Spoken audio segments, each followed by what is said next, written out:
Allora, parliamo di campanili a Venezia. Il libro che ho scritto parla di tutti i campanili tuttora esistenti a Venezia. La conferenza questa sera avrà un taglio invece un po' più particolare, in quanto metterò in risalto come siamo arrivati in questa situazione a partire da una Venezia medievale in cui c'erano circa 140 campanili e siamo arrivati invece ai 92 che sono tuttora in zona di centro storico.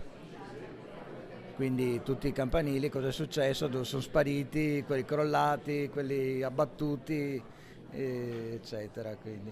Quindi ho fatto delle schede, quindi ho schedato tutti i campanili esistenti a Venezia e Estuario, quindi tutte le isole, e ho fatto una scheda quindi che riassume le caratteristiche dei vari campanili con dei cenni storici legati al campanile e all'eventuale chiesa associata, e dopo ho creato 10 itinerari, 9 in centro storico e uno nell'estuario, attraverso i quali è possibile praticamente vedere tutti i campanili di Venezia, e attraverso un'app si riesce praticamente sul proprio telefonino, partendo da un QR code all'inizio di ogni capitolo dell'itinerario, ti accompagna praticamente a vedere quelli che sono i campanili attuali.